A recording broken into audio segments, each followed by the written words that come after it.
Rebs. Mag-share po ako tungkol sa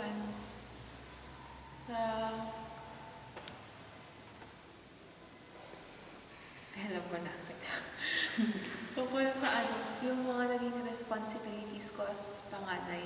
Siyempre kung panganay talaga mahirap. Mahirap. Kasi syempre parang naitutuon sa'yo palagi yung pansin. Tapos talagang sobrang concentrated lahat ng attention ng parents mo sa'yo. Kasi gusto nila na ikaw yung mag-carry out na makakatulong ka din sa kanila in the future sa pagpapaaral sa mga kapatid or sa mga pag-aalaga sa kanila. Tapos parang naalala ko yung dati nung bata pa kami nila Christy at sa kanila Ariza. Hindi kami nag-aaway.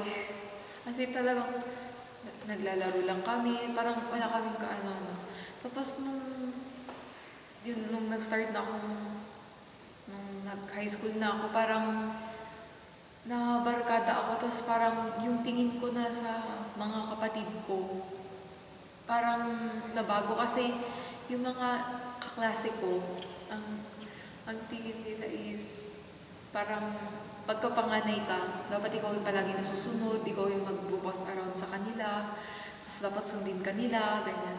Pero ko din na hindi palagi ang panganay ang kailangang nasusunod.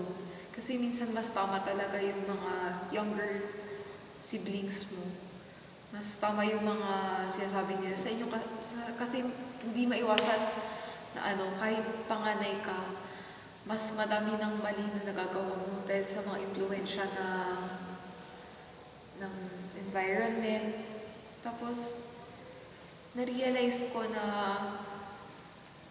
hindi ko dapat inaaway yung mga sisters ko kahit gaano sila minsan na parang mali na din sila. Pero, kailangan ko pa rin i-accept yung mali ko at yung tama nila na sinasabi nilang mali yung pagsagot ko kanila, mami at daddy, yung pagbabaliwala ko sa studies ko, tapos yung pagsama ko sa mga barkada na magiging mapapariwara ako. Siyempre gusto din nila yung the best para sa akin.